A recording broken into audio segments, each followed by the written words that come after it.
बच्चों, नमो नमः। मैं doctor Urmila Meena, associate professor Sanskrit, महारानी श्रीजया स्नातकोत्तर महाविद्यालय भरतपुर। यह वीडियो तृतीय वर्ष के विद्यार्थियों के लिए है। विद्यार्थियों, मैं आपकी पाठ्य पुस्तक श्रीमद् भगवद गीता का परिचय करा चुकी हूँ। साथ में द्वितीय अध्याय का भी विवेचन किया था। जैसा कि आप जानते हैं कि द्वितीय अध्याय में कुल 72 श्लोक हैं।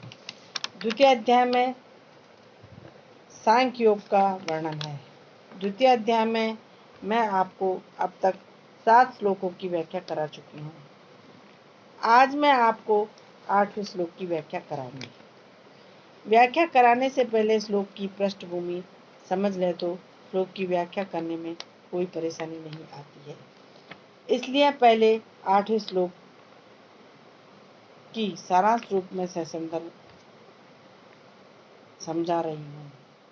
अर्जुन वस्तुतः अत्यंत पीड़ित है, जो श्री कृष्ण की शरण में आ चुका है। वस्तुतः पद में वह अपनी इस शरणागति में कारण देते हुए श्री कृष्ण से कहता है कि श्री कृष्ण से अर्जुन क्या कहता है, यह मैं आपको इस श्लोक के माध्यम से समझाऊंगी। आगे आप देखिए, श्लोक है, न ही प्रपश्यामि मम अपनुदात यत् शोकम उच्छेषणम इंद्रियाणाम अवाप्य भूमौ सपत्नम रिद्धम राज्यम सुराणाम अपि च अधिपत्यम। जैसा कि आप जानते हैं कि श्लोक की व्याख्या करने से पहले उसका अन्वय कर लेना अति आवश्यक है।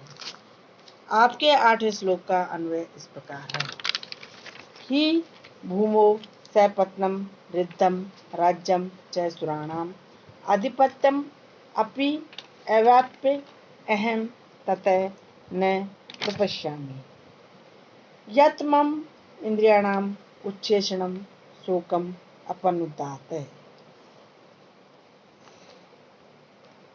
अनुवाद करने से पहले कुछ कठिन शब्दों का अर्थ बता रही हूँ। जैसे सपत्नम का अर्थ है शत्रु रहित, रिद्धम शब्द का अर्थ है समृद्ध, अधिपत्यम शब्द का अर्थ है स्वामित्व, उच्छोषणम का अर्थ है सुखाना, अपनुदात का अर्थ है दूर करें। अनुवाद है, क्योंकि पृथ्वी पर निष्कंटक एवं धन धान्य संपन्न राज्य और देवताओं के स्वामित्व को भी पाकर मैं उस उपाय को नहीं देखता हूँ जो मेरी इंद्रियों को सुखाने वाले शोक को दूर कर सके। अब आप व्याख्या सुनिए। अर्जुन कहते हैं कि हे भगवान, पृथ्वी पर निष्कंटक विस्तृत राज्य और इंद्रिय की पदवी पाकर मैं कोई ऐसा मार्ग नहीं समझा जो इंद्रिय मन आदि के शोक को दूर करे। स्वजनों की हिंसा से प्राप्त राज्य भोगना अच्छा है या हिंसा रहित, भिक्षान्न खाना श्रेष्ठ है। इस द्विविधा में अर्जुन का मन अत्यंत उद्विग्न हो रहा है। वह इस अनिश्चित स्थिति से निकलकर कोई निश्चित फलदायी कल्याण साधन प्राप्त करना चाहता है। ऐसे में श्री कृष्ण भगवान ही उसके सुमार्ग उपदेष्टा हो सकते हैं। इसलिए उन्होंने उनसे प्रार्थना की। अर्जुन को हिंसाजन्य संपूर्ण भोगों से विरक्ति हो गई थी और उसे मोक्ष की उत्कृष्ट इच्छा है। अतः उनका श्री कृष्ण से पूछना सर्वथा उचित है। आगे आप टिप्पणी देखिए। यहाँ पर अर्जुन अपने शोक को इंद्रियों को सुखाने वाला है। इससे प्रतीत होता है कि वह अभी मानसिक तनावपूर्ण संघर्ष की स्थिति में ही है तथा वह श्री कृष्ण से नई चेतना प्राप्त करना चाहता है। समाप्त। बच्चों, नमो नमः।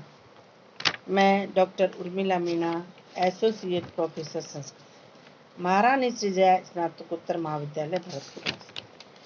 यह वीडियो तृतीय वर्ष के विद्यार्थियों के लिए है। विद्यार्थियों, मैं आपकी पाठ्य पुस्तक श्रीमद् भगवद गीता का परिचय करा चुकी हूँ। साथ में द्वितीय अध्याय का भी विवेचन किया था। जैसा कि आप जानते हैं कि द्वितीय अध्याय में कुल 72 श्लोक हैं। द्वितीय अध्याय में सांख्य योग का वर्णन है। द्वितीय अध्याय में मैं आपको अब तक 7 श्लोकों की व्याख्या करा चुकी हूँ। आज मैं आपको 8वें श्लोक की व्याख्या कराऊंगी। व्याख्या कराने से पहले श्लोक की पृष्ठभूमि समझ ले तो श्लोक की व्याख्या करने में कोई परेशानी नहीं आती है।